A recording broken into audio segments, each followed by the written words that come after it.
welcome to another video. Today we're going to be doing today we're going to be doing a valid palindrome number 2.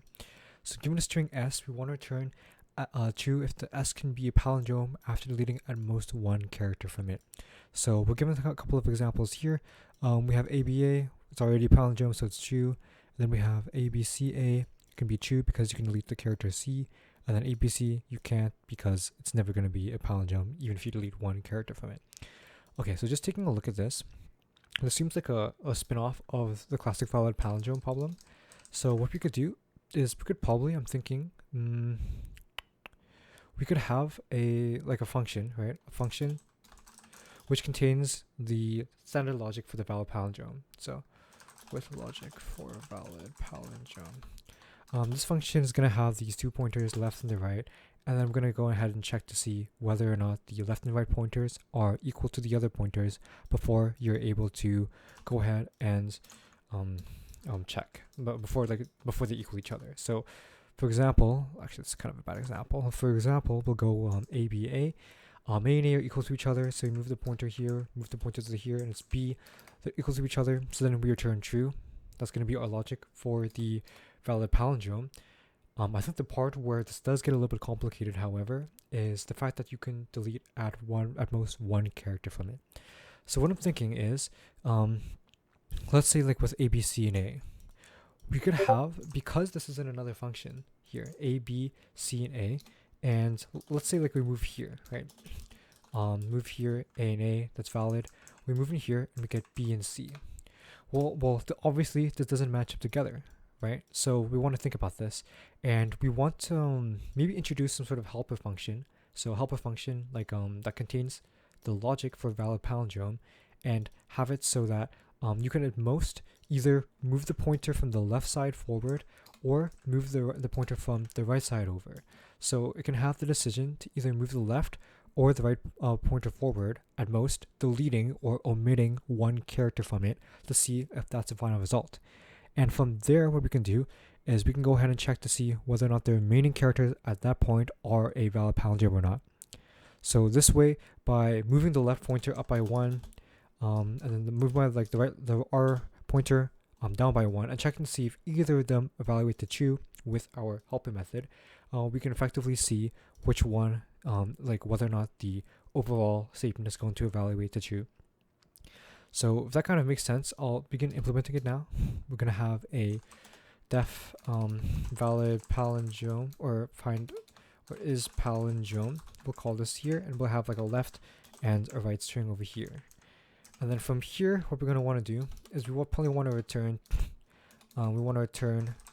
is palindrome with the string of 0, length of s minus 1, and then we want to, we'll want to include another parameter which keeps track of how many attempts you have left. So we can, for this one, you can delete at most one character from it. We're going to put 1 here, so we'll have attempts, and then we can have a value 1 over here.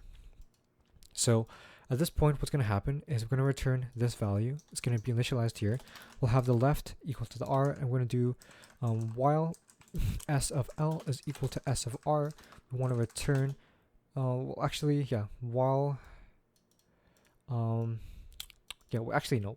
this up.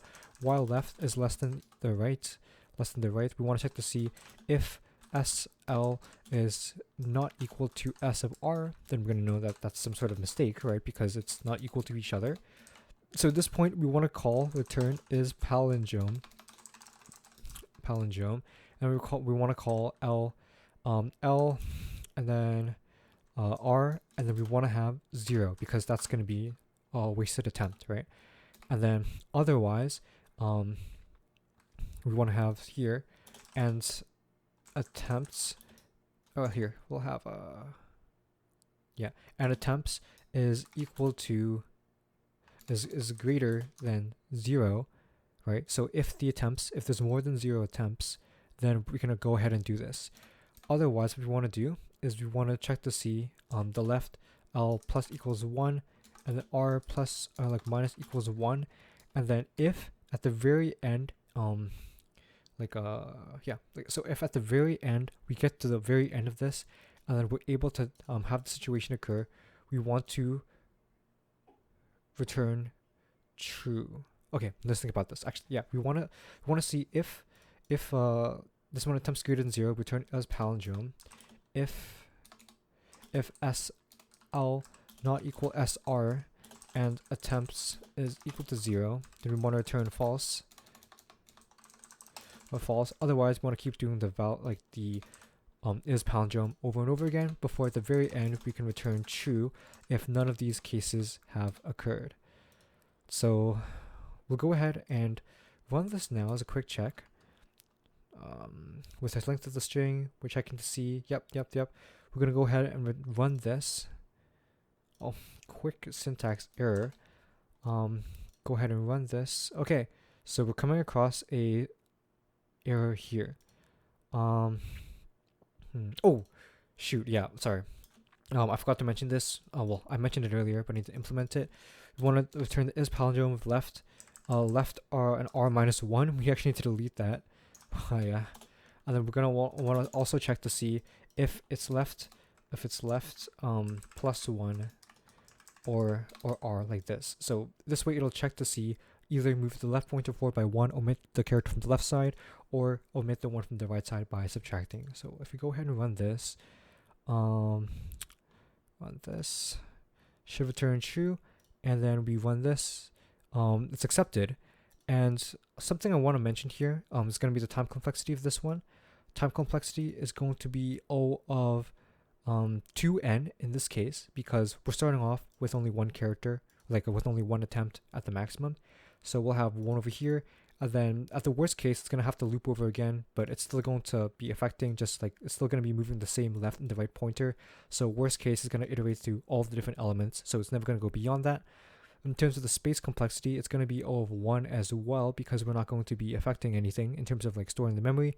We're just going to be moving the pointer, and yeah, the call stack is only going to be happening once, because as you recurse through once, it's not going to be storing something as a function of n.